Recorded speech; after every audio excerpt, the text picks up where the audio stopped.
This is New Earth Practitioners Podcast. I'm here with Natasha Alter, and we are going to talk about intuition, how it informs our life and our experiences. What is your definition of intuition? Thank you, Laura, for inviting me. I really like that initiative and the New Earth Practitioners whole concept.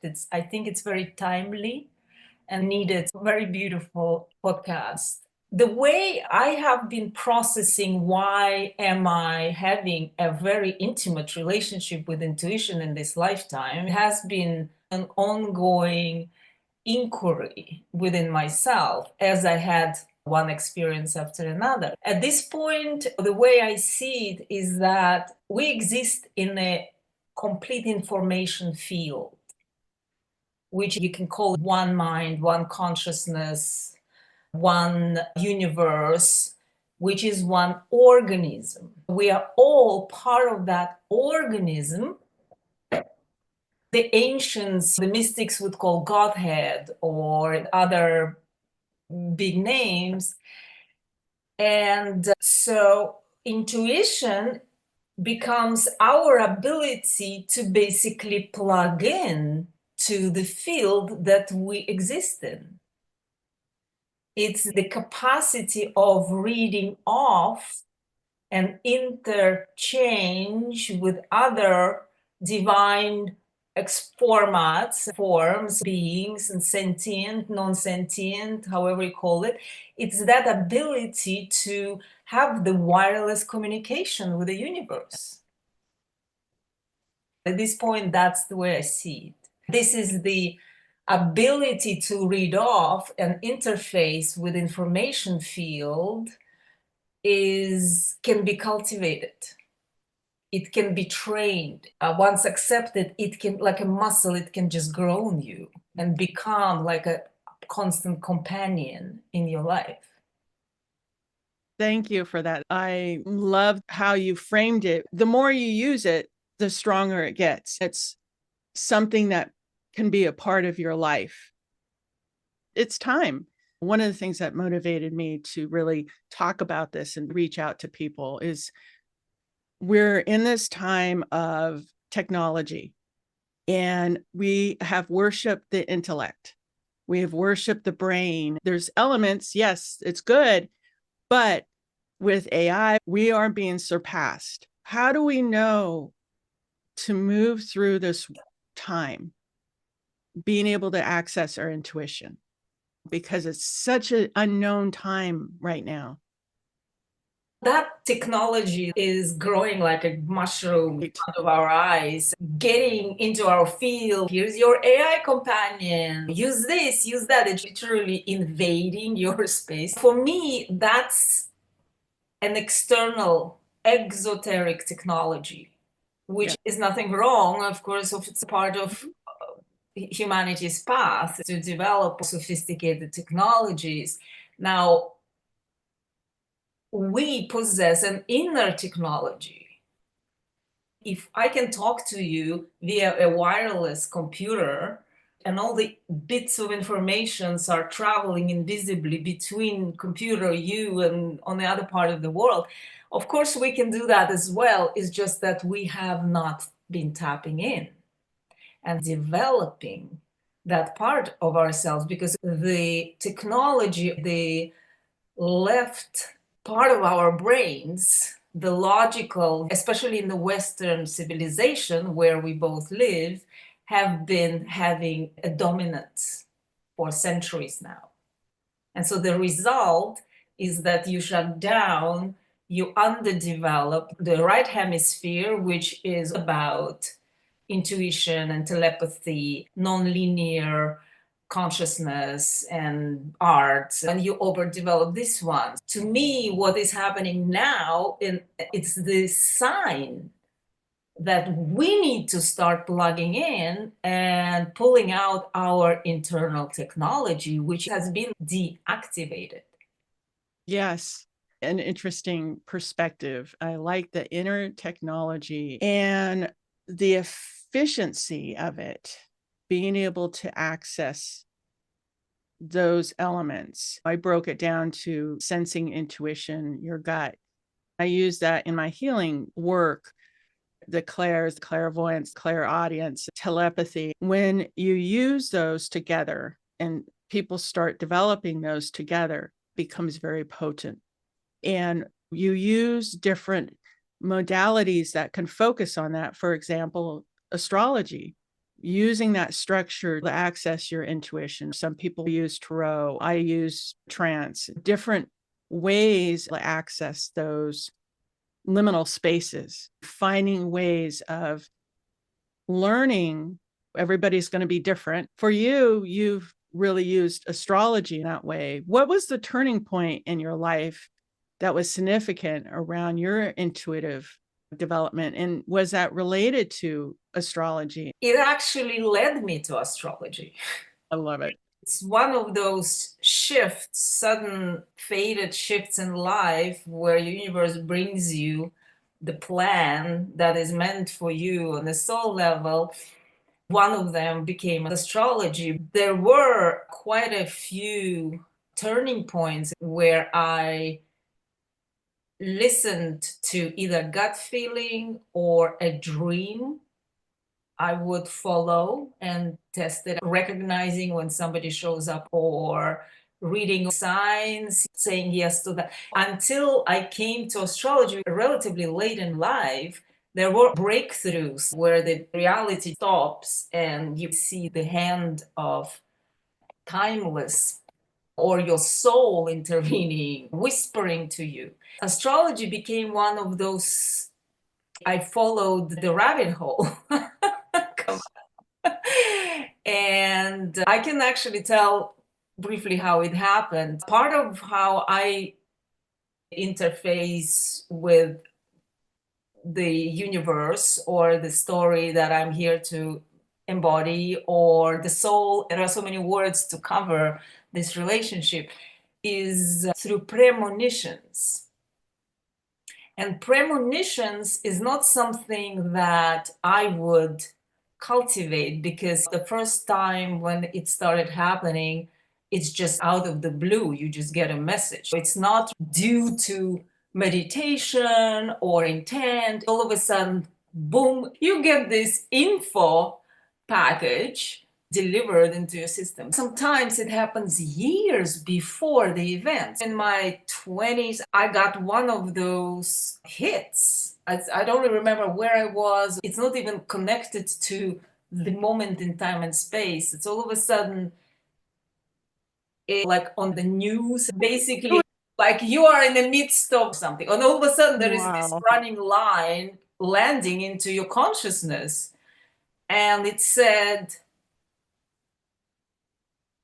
you are gonna meet an astrologer. First, I see the face in my mind's eye. It's a face of a male, and I can draw that face forever. It's like a male with this long face and closed eyes, like he's in a deep meditation, and long black hair. Just the flash. And then there is this running line. You're gonna meet. This is who you're gonna meet. He's gonna be an astrologer. At that time, I was doing, I don't know, photography or something. Like astrology wasn't Right. even like my radar. Right. He's going to be an astrologer. It's not going to work, but it's good for you. It's really clear. That was concise. I go on with my life, do whatever adventures, experiments, seeking who I am, trying this, trying that, like those who seek to be attuned or true. I have a dream, standing on a bridge in the dream, alone, bridge, and under me there is this running river. Yes. Tumultuous with waves. I think it's a river because it's a bridge, this narrow body of water. And I'm looking down from that bridge, and under me there is this dolphin jumping into the air up to my level, or a small whale, this beautiful whale dolphin being. He's playful, smiling, and he tells me, come with me. Mm. Come with me, I'll take you somewhere special. In the dream, I'm jumping to his back, riding this dolphin in the ocean. Next, I'm opening my eyes, lying on that beach. The palms are over me, swaying in the breeze, and there are waves. The experience is bliss, ultimate wholeness, completion, peace, peace that so many of us are striving to find amidst all these calamities we live with. This deep sense of, ah. Fast forward many years, I come to Hawaii for a yoga retreat. After 2 weeks, I can't leave because the experience is not like any other place I've been. Connection, heart openness, response of my system, extraordinary healing. Wow. This is the first time I've ever felt home. Instead of 2 years, it becomes 20 years. And soon after I land or decide to stay, I'm looking for a house to rent. There is another tenant in the house. I'm supposed to rent the second floor, and there is another tenant. I'm renting the upstairs, and when I'm moving in, I'm meeting that tenant. It's a man, and I'm getting frustrated because I want the whole house for myself. Solitude, meditation, and writing. He starts asking me who I am, and then he tells me I'm an astrologer. I keep moving. The next day, I go out for a night walk. It's a full moon. Everything is illuminated with this silver light. I'm in tropics. I finally arrived to the home on this planet. Right. I go back after this night walk and open the door downstairs. In front of the door is the tenant sitting in deep meditation. The moon is shining into his face. His eyes are closed. He has this long face, and his hair is completely white. Wow. And that instant, the dream 10, 15 years ago comes and matches that face. Wow. Except that his hair in the timeline, in the time and Yes. space, turned white. It used to be black 15 years before. When I tapped into him, it was still black. Next step is accepting my destiny. That was clear. It's like Wow. the universe speaks loudly. This is what you need right now. It became That a relationship, a teacher of astrology, introduction to astrology, and here I am 20 years later being an astrologer, or 25 years later, sorry, finding the channel of my essence in the most fulfilling, one of the most fulfilling ways is through astrology. wow. That was clear. And it doesn't always happen that way. It goes back to being open and wanting to listen to the signs. It can happen in many ways. And that was, you had this beginning state point of that dream. You had that vision. You had these various different things that happen. And then you got to this, that is pretty amazing, to walk in, have the moon shining on his face, illuminating this whole illumination. Okay, this is it. You better get this message. This person is an astrologer, and this is your next step. Pretty amazing. Wow. It seems like a plot. It's clear. Yeah. But as you say, it doesn't always happen that way. On the daily basis, when we tune in, it happens on way smaller ways. It necessarily hits you into your face like that. But nevertheless, it's an ongoing interchange with the universe. It can express itself in so many ways. The ability to see the signs is one of those that plug you into that connection. It's interesting because I've been doing reading for about 34 years, mostly under the radar. For me, a little bit on the astrology with Capricorn, there's a part of me that has tension with intuition. You want it to have outcomes, you want it to operate. And so I'm always asking for signs. Asking for signs. Is this the right place? I'm making sure I'm on my path, the ethical elements I want to embody. And it can be something as simple as I'll wake up in the middle of the night. Sometimes I'll wake up and I'll listen to a podcast. And I've listened to a lot of astrology podcasts, but we'll find this podcast on intuition. Yeah. It's just little things like that seem like coincidences. It is allowing yourself the trust, going back to the universe, the great mystery, God, whatever you want to use the word for that, has your best interest in your growth. And that's something I've really leaning into, just really sitting back into finding that trust and understanding those are the points or messages or just messages about how do you serve your highest good? In what format, in what way at New Earth practitioners, we support many different ways. We believe in the diversity of ways. And when you find that, you're able to take that, whatever that might be. In this case, we'll talk about astrology, take that form of astrology, that kind of that structure, and serve that structure for the collective, understanding and allowing yourself to have that instead of myself. I don't recommend going about it the way I've gone about it. I had a friend, she says, you're really good at this, just do it.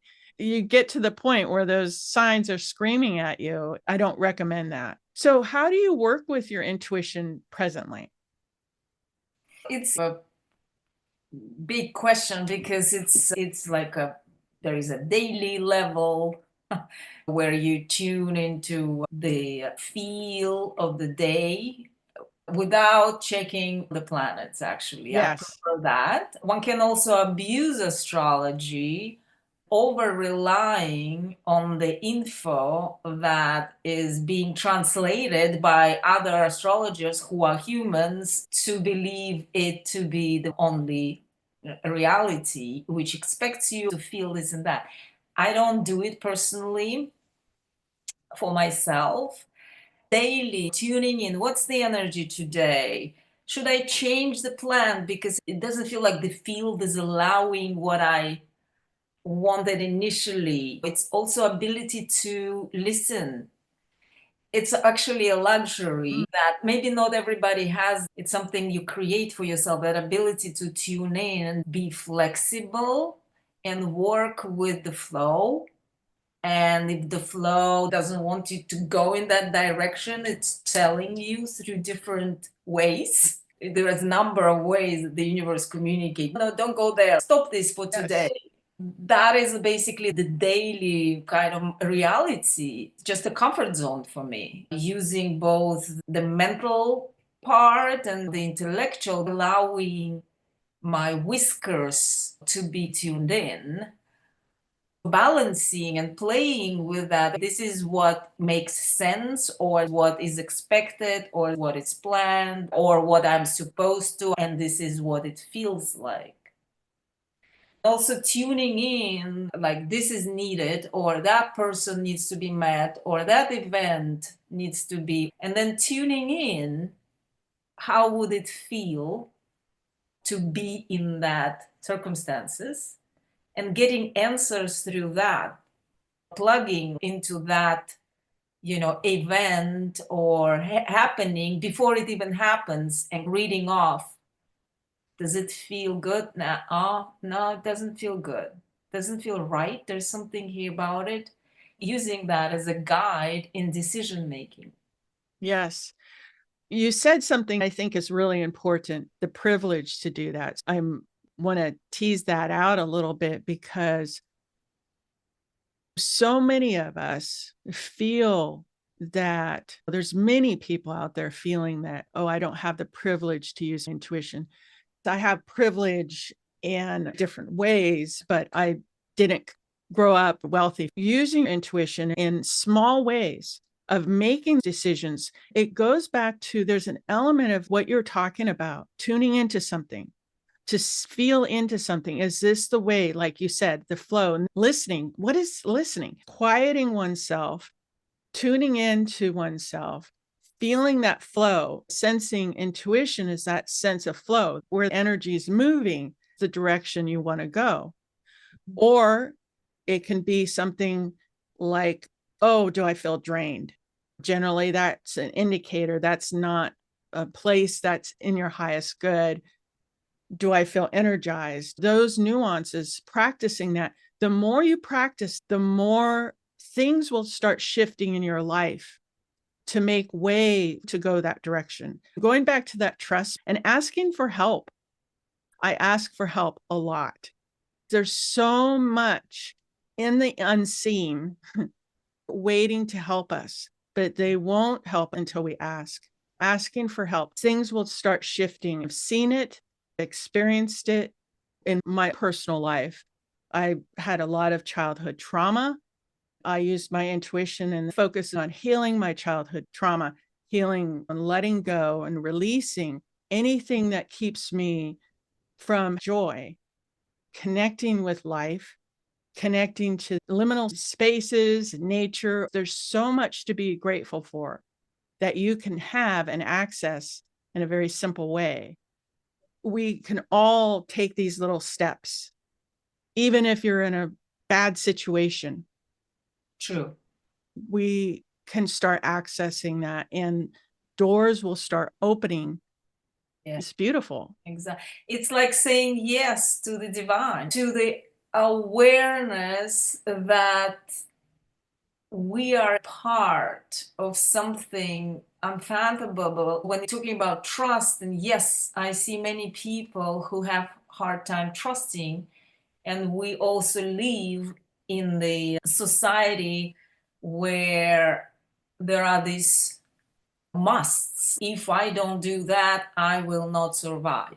If I go out of the conventional, I'll die of hunger. Fear-driven, implanted control beliefs keep people from tapping into their inner voices. We don't have a luxury. It's also that we are living in such an epoch where, or have been at least, there is a maximized control over human consciousness, which part is preventing us from being in the oneness state, synchronicity, synergy, and flow. It's the state of openness and oneness. So it is one of the important steps towards building that trust is to first acknowledging and integrating deeply that we are not separate. We are not singular beings who are doing their thing and need to keep being control reality, unless we believe that.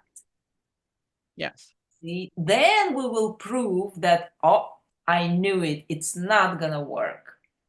You see, Yes. I meet a lot of people through my work, a lot of clients who have gone long time in their lives keeping their capacities, their potential, their intuitive abilities, their clairvoyant abilities in the closet because the fear of deviating from the construct where survival is connected, or the inner, which becomes your belief system, like I can't do that because it's not sustainable.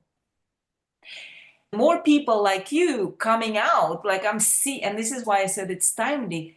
I see one person after another breaking away from that paradigm and allowing themselves to come out with Yeah. all their essence and their core. Then magic starts happening. The more people start doing it, the more it becomes a field we can thrive in together.